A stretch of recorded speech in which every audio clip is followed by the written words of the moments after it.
Hello, welcome to another edition of the Pace Report. I'm Brian Pace. Before I begin, please like, share, and subscribe to my videos both here on YouTube and Vimeo, as well as visit my website, thepacereport.com, for my weekly columns as well as my past segments. You could also leave comments on my website as well as my Vimeo and YouTube pages on the content that you see here. As you know, here on the Pace Report, I like to continue to keep the lineage of this music, this roots music called jazz, alive. And what better way to talk to one of the organizers as well as architects of what we call soul jazz. Now, I've not been a big fan of that term soul jazz because during the late 1950s and into the 60s, rhythm and blues evolved into soul music. And a lot of jazz artists, to increase the awareness of soul music as well as play to the younger music fans, they played songs by great artists like Wilson Pickett and James Brown and Ray Charles and included it into their repertoire. Now, the soul jazz artists like Cannonball Adderley, as well as guys like Charles Earland and the guys like Lou Donaldson, what they did was they incorporated some younger musicians in the fold also. And Houston Person was one of those saxophonists in the mid-1960s who really took his love for American roots music by way of the blues as well as jazz and R&B. Tonight here on the Pace Report, you're going to see highlights of Houston Person performing music from his brand new CD, I'm Just a Lucky So-and-so, which is now on the High Note Records imprint. Tonight I had a chance to sit down to break bread with him to elaborate on what makes a great song and how he developed his love for the American songbook as well as formulate love for music of all genres by way of bossa nova as well as classical and R&B and jazz. And we also sit down and talk about how he developed his voice, and we'll reflect on one of his favorite musical icons, the great Illinois Jacquet. So sit back, relax, and enjoy highlights of Mr. Houston Person performing music from his brand new CD, I'm Just a Lucky So-and-so, which is on High Note Records at the Jazz Standard here in New York, as part of the Pace Report here in New York City.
I'm just a lucky so-and-so. Congratulations on this brand new album.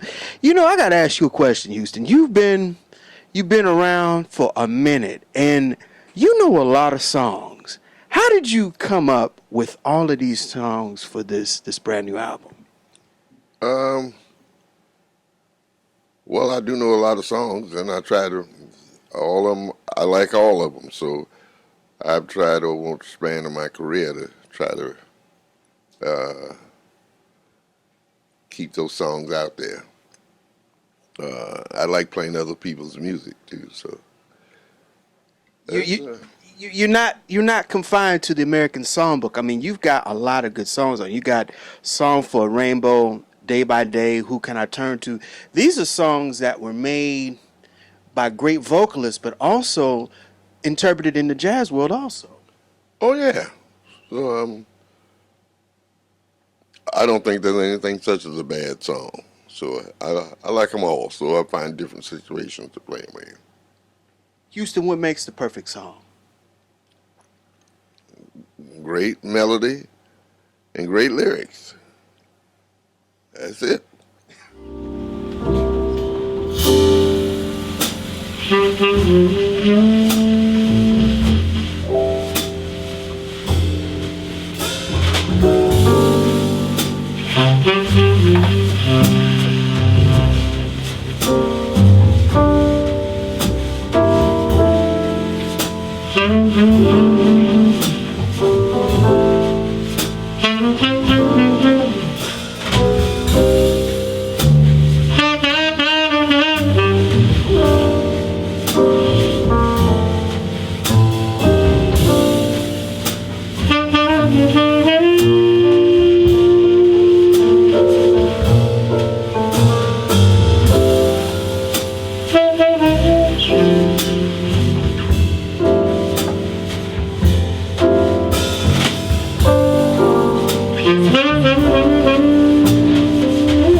have played and continue to play, and I bet every night it's different on the bandstand. I'm looking over here to the left, and you've got all of these songs, but I bet every night it's totally different on the songs that you want to play, depending on your mood. Yeah, and the mood of the audience. Um, you know, I can look out there and tell what they like, what they want, and I like to play what people like. Do you prefer ballads or do you prefer up-tempo songs? Uh, well, if you asked it like that, I would, medium tempos and ballads. That's what I really like. You know. Houston, being a person who has been in love and still in love, how do you interpret a ballad? Because, like you said, there's beautiful melodies, but also the lyric can really take a person to a whole nother level. Oh yeah, and I always read the lyrics, and that determines how I'm going to approach the song. But I always have the composer what the composer intended it to be, and that's where you find out the beauty in each song by that. And I try to do that with great lyrics and the great melody and the composer's taste. Is there a particular genre of music that you really, really took to when you're interpreting songs, whether it be R&B, the blues, or whether it be pop music? Is there any particular genre that you kind of gravitate to more than others? Not really. Um, no, I just play music. Just free to play what I want to play. I've always been free to play what I want to play and how I want to play it. So, no, I like it all. I grew up with it all, and I find places for it, all of it, all the different genres. You'll hear some of all kinds, all genres in my music. You know, one of the things I can honestly say about you, watching you perform over the years and just through listening to your records, you have really taken the American roots music by way of the blues and also by way of gospel, and you kind of flipped it in how you interpret, how you play the saxophone. Is that by experience or is that by feeling? Uh, Feeling and experience, and this is just a part of my culture. The blues is a part of me. I grew up with the blues, grew up with gospel music. So it all, yeah, I have it all in there. And different songs call for different things. And growing up, I learned to play songs all kinds of ways. And this is where I wind up now. You know, I have to ask you about developing your voice. I mean, when I listen to you, people associate you with the organ trio or the organ quartet, and also you accompanying vocalists. How does one develop their own style by way of either the tenor or just alto, or even not just the saxophone, finding their voice as a musician? Well, by being versed in all of it, I I just keep myself in musical situations. Some not so as others, but then I learn a lot of things on what not to do. So I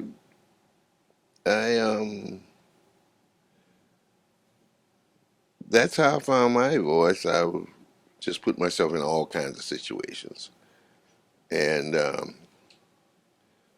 this is where I'm at today.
a term that I don't really like.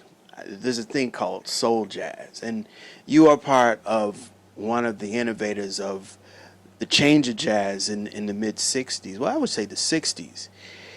But one of the things that I have noticed about the organ is that there's two things that have happened with saxophonists and guitarists in playing in those type of musical ensembles. They learn melody as well as form their own voice in interpreting song. Is it because of the intimacy of a trio, or is it because of the organ and how it pushes the musician to play louder as well as their own style? Mm. I don't know. It gives you a chance because of the sustaining quality of the organ that you can hear it better. And most guitar players will give the organ credit for the way they develop their styles. And also with saxophones, I guess. I know I learned a lot playing with organ trios, and now, I play with piano. Like I say, I keep myself in all situations, so either one, as long as you swing. Because you have played with a lot of the heavyweight organ players. Yeah. Is there a real specific chemistry playing in the organ trio versus playing a regular quartet or quintet? No. Oh, I treat it all the same. I play the same repertoire that I would play with the organ, that I would play with the sax, with the piano trio. So I try not to do that. My criteria was as long as you can swing, as long as you can play the blues, have an appreciation for gospel, and the Great American Songbook, I got no problems. But I don't. But um, I don't know what they mean by soul jazz. But because I never liked that song, never liked it. But they've tagged me with it, um, and well, according to who it's coming from is derogatory. But hey, it is what it is. I know, and my audiences know, you know. Can we talk about and reflect on one of your musical heroes, Illinois Jacquet? I understand and read some very interesting things that you said about him as one as a showman, but also as a person who was kind of a person that kind of brought a whole nother style to the instrument. Yeah, well, he was. I like the entertainment aspect after he became a great musician. He's a great musician. All those guys, Lionel Hampton, uh, Dizzy Gillespie, they're all entertainers. Louis Armstrong, and great musicians. So that's what I want to model myself after. He was a person, and you do it too. He made people get up and dance. Jazz is always, for me, about card playing, drinking, smoking, having a good time. But Illinois and a couple of his contemporaries were really, really known for doing stuff like that. Well, first thing, jazz is nothing but dance music. It's not. Well, Norman Granz took it, and probably in the Benny Goodman concerts, where jazz musicians got that. The concerts were the thing, so they deserted the dance, and that's when they lost people. Do you think because of that, it took the lackluster out of people literally just going to just the clubs just to sit and drink instead of dancing? Because, like you said, it's a movement, it's a dance movement or music. Yeah, but people still want to dance, so they go to other types of music. It's that simple. You lose your audience. A great part of the audience was lost when the musicians deserted the dance. And you know, another important part of your musicianship, you came up with the era of rhythm and blues, Sonny Till and the Oreos, the Ravens, Amos Milburn. I mean, you came up in an era where the saxophone was a little bit, or actually an intricate part of the rhythm and blues of the music. But guys like Sam the Man Taylor and Earl Bostic, those guys actually put a little umph into what they played in those rhythm and blues records. Oh yeah, saxophone was very prominent there. Very prominent. Um, yeah, a lot of unsung guys played in those bands. There were, and a lot of sung guys, celebrated guys, played in those, came out of those rhythm and blues bands too. So Stanley Tarantine, John Coltrane, a lot of all of them, yeah, all of them. yeah, came out of rhythm and blues bands. So it wasn't that great division that you have now in music. All those guys were together, R&B and jazz and blues. They all were together, and all their music had the elements of all of it. You know, you had Duke Ellington and Lucky Millinder, all those bands, Count Basie, Buddy Johnson. Yeah. That'll do it again for another edition of the Pace Report. Reporting live here at the Jazz Standard for the official New York record release performance of Houston Person's brand new CD, I'm Just a Lucky So-and-So. Make sure you go out and support Mr. Person's brand new CD, which is now available on Amazon.com, iTunes, as well as JazzDepot.com. I'd like to personally thank the incomparable Houston Person for his time, also the staff and management here at the Jazz Standard. As always, please like, share, and subscribe to my videos here on YouTube and Vimeo, as well as visit my website, thepacereport.com, for my weekly column, as well as my past segments. Until next time, remember, if it's in the groove, it'll make you move. Till next time, peace.